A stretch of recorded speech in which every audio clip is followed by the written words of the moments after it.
Aujourd'hui, dans cet épisode 8, j'ai testé pour vous et pour moi la discipline et je déteste ça.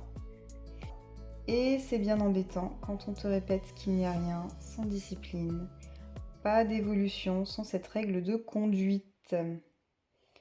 Si on prend la définition du Larousse, quelle est-elle? Il s'agit bien sûr d'un mot polysémique, donc qui a plusieurs sens, puisqu'on peut parler de la discipline scolaire, les maths, le français, etc., comme de la discipline qu'on s'impose comme règle de conduite. Et c'est de celle-ci que je vais vous parler. Mais la discipline, c'est aussi l'obéissance, la soumission aux règles, et je l'ai appris seulement là en faisant mes recherches. C'est aussi un fouet utilisé pour se flageller dans un but de pénitence. Voilà, tout est dit. Donc ce mot est bien associé à quelque chose de sérieux et sévère, plutôt qu'à une conduite légère et souple. Donc je comprends tout de suite mieux pourquoi ça m'attire pas plus que ça, la discipline. Mais alors pourquoi être discipliné? Donc je parle, je le rappelle, de discipline quand on choisit consciemment de changer une habitude de vie pour s'améliorer, y trouver du mieux, avoir une meilleure maîtrise de soi. Je parle de discipline au sens large, donc ça peut concerner le sommeil, la méditation, le sport, la nourriture, les relations à choyer, etc. Pour vous partager un exemple concret, moi aujourd'hui je vais vous parler de santé physique et du sport, parce que ça prend une place importante dans ma vie, et que je pense que c'est le domaine dans lequel je peux y voir une once de discipline, si je fais un effort. Après, de l'extérieur, on pourrait croire que je suis disciplinée, parce que franchement, je mange sainement, je pratique du sport 4-5 fois par semaine depuis toujours, ok, très bien.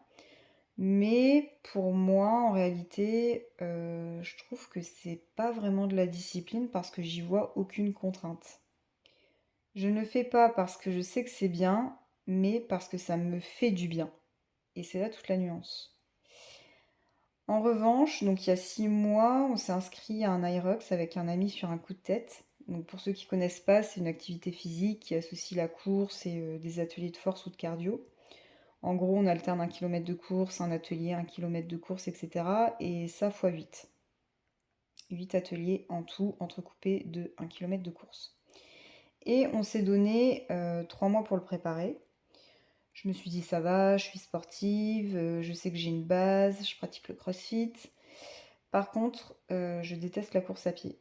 J'y prends aucun plaisir. Je cours, franchement, en tout et pour tout, 2 fois par an. 10 km, parce que histoire de rentabiliser la sortie. D'ailleurs, c'est une super mauvaise idée. Je vous le déconseille fortement. Mais malgré moi, donc j'ai dû me tenir à un rythme de préparation et me mettre sérieusement à la course. Alors au début, j'ai râlé, ça m'a saoulée. C'était long, toujours pareil, je prenais pas de plaisir. Mais contrairement à d'habitude, c'était pas courir pour courir, mais c'était courir pour pas mourir, quoi. En gros, à l'Aerox, je voulais pas subir ma compétition, quoi. Donc j'ai acheté la montre, j'ai acheté les chaussures, ça m'a un peu remotivée. J'ai commencé en janvier-février, donc autant dire que la météo c'était une contrainte en plus. Et finalement, petit à petit, j'ai vu mon cardio s'améliorer, j'étais plus résistante, plus performante. Donc plus ça venait, plus je me sentais prête. Et avec cette expérience, je me suis rendu compte que j'accepte la discipline si la récompense en vaut le jeu. Sinon, on me perd. Donc je pense qu'il faut aussi être à l'écoute de l'évolution, voir ce que cette routine nous apporte et pas juste vouloir observer les résultats du jour au lendemain. Et puis après cet Aerox, donc mon corps a quand même pris cher parce que j'avais considérablement augmenté mes temps d'entraînement. Donc j'ai dû faire de la rééducation au niveau de la hanche, bref, je vous passe les détails, mais j'ai été à l'arrêt un moment. Et ne pouvant pas faire tous les mouvements bas du corps que je souhaitais, un ami m'a parlé de la calisthénie. En gros, il s'agit d'une discipline qui ne propose des mouvements qu'au poids du corps. Donc des pompes, des tractions, des dips, du gainage, etc. Et une fois les mouvements de base acquis, il y a des figures plus avancées, comme les barres muscle-up, le drapeau, des tractions à un bras, enfin des trucs de dingue quoi. Quel lien avec la discipline? En débutant cette pratique, en fait, je me suis rendu compte que 3 mois de discipline pour préparer l'Aerox, pour voir des résultats, finalement c'était peu. Est-ce que je peux vraiment parler de discipline dans ce cas-là? Oui, mais à petite échelle. sachant qu'en plus j'ai dû arrêter la course après, parce que en gros j'avais trop forcé, et je peux même pas dire qu'il s'agit d'une nouvelle habitude de vie. Après, ce qui est intéressant avec la calisthénie et en même temps hyper écœurant, c'est que les résultats sont longs à obtenir. Ou du moins, il faut une sacrée discipline, justement. Hebdomadaire, quotidienne, franchement, pour se voir progresser, c'est vraiment nécessaire, quoi. Et la progression n'est pas fulgurante, hein. Non, non, non, c'est vraiment tout petit. Donc si je pratique pas les bases pendant une semaine, je le ressens déjà. Donc c'est vous dire à quel point il faut tout le temps que je m'entraîne, quoi. Donc oui, je m'impose cette discipline-là. Et pour avoir le côté ludique quand même qui me motive, je me suis fixé un objectif. En gros, là, je me suis fixé l'objectif de tenir un équilibre, sans le mur. Donc toutes les semaines, je me force à me mettre la tête à l'envers, quoi. Et plus je tiens, plus je me rapproche de cet objectif et plus je suis quand même fière et étonnée de découvrir de nouvelles capacités. Donc je pense que voilà exactement ce que la discipline nous enseigne. Si j'avais quelques conseils à vous donner sur comment être discipliné, selon moi. Premier conseil, se fixer un objectif réalisable, atteignable, en se posant les bonnes questions. Déjà, qu'est-ce que je veux changer, améliorer chez moi pour me sentir mieux? Quels comportements sont destructeurs pour moi sinon? Je peux aussi me poser cette question. Deuxième conseil, si l'objectif est grand, décomposez-le en petits objectifs. Donc je vais me dire, pour atteindre cet objectif-là précis, comment puis-je y parvenir? Que puis-je mettre concrètement en place dans mon quotidien?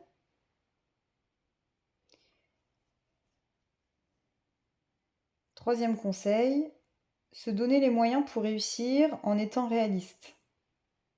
Donc c'est commencer par organiser son temps et c'est se réserver des moments qui peuvent être parfois minimes, comme par exemple un rituel de 5 minutes, plutôt que de se dire je dois faire ça 5 heures par semaine, avec 1 heure tous les jours ou quoi que ce soit. Et ça fonctionne pour tout, ce petit rituel. Ça peut être 5 minutes de gainage, ça peut être 5 minutes de méditation, 5 minutes d'écriture. Ça peut être commencer par rééquilibrer que ses petits déjeuners avant de s'attaquer au reste de ses repas, pour commencer. En gros, être réaliste, c'est aussi organiser son temps avec les contraintes du quotidien ou avec ses propres besoins. Quatrième conseil, voir les petits résultats et relever les ressentis physiques ou mentaux que la pratique apporte. Est-ce que je me sens mieux dans mon corps? Est-ce que mon mental se calme? Est-ce que je suis plus persévérant au quotidien? Plus résilient? Et tout ça, je peux noter dans un carnet cette évolution pour prendre conscience de la progression. Il n'y a pas besoin d'être hyper doué en écriture, hein. Vous notez 3 mots par jour, ça suffit quoi. Cinquième conseil, s'écouter et ne pas en faire une fixette. Il y a quelques années, j'aurais clairement déprimé d'être limitée dans le sport à cause d'une blessure. Aujourd'hui, je suis juste reconnaissante de pouvoir encore bouger, j'adapte ma pratique, j'écoute mon corps. J'ai découvert la calisthénie avec ce stop qui m'était forcé. Je travaille la souplesse, je vais travailler d'autres choses en fait. Mon objectif est différent de ce que j'avais en tête, mais finalement, j'apprends tout autant. Pour ne pas en faire une fixette, c'est aussi intéressant justement de conscientiser ses pensées. Combien de fois par jour je pense à cette nouvelle discipline? Est-ce que tout tourne autour d'elle ou est-ce que j'ai gardé à côté d'autres activités? Parce que je pense que c'est important d'avoir cet équilibre justement. Et pas de tomber dans l'excès du jour au lendemain. Sixième conseil, être objectif envers soi-même. Non, c'est pas grave si on n'a pas tenu la conduite qu'on s'était fixée, mais oui, on peut quand même prendre conscience que la progression sera du coup peut-être plus longue. Après, tout dépend du temps fixé aussi. Est-ce que je me donne une date limite pour atteindre cet objectif? Moi, j'ai moi-même eu des objectifs que j'ai toujours pas atteints et que j'ai mis de côté. Mais ça a quand même fait évoluer ma pratique. Par exemple, je voulais arrêter tous les produits transformés. J'étais à fond sur une alimentation à 100% naturelle. J'ai déjà des bases correctes en nutrition, je mange équilibré, j'aime quand même me faire plaisir, hein. Je suis pas en mode, je suis pas dans les excès, hein. J'ai arrêté de manger de la viande naturellement, etc. Pourtant, par confort, il m'arrive encore, bah oui, d'avoir du pain de mie dans mes placards, des sauces toutes préparées, etc. Donc certaines habitudes sont restées même si j'avais cet objectif en tête. Pourtant, cette envie, elle a quand même eu un impact puisque si je dois acheter un produit transformé, je vais quand même essayer de prendre celui qui a le moins de composants, de prendre celui qui est le plus clean. Donc quand bien même mon objectif final, là, aujourd'hui, n'est pas atteint, sur le long terme, je m'en rapproche tout doucement. 7e et dernier conseil, être bienveillant envers soi-même et être fier de vouloir changer. S'encourager plutôt que de se dévaloriser. Faire évoluer son état d'esprit déjà en commençant par remplacer il faut, qui est quand même connoté obligation, par j'ai besoin car.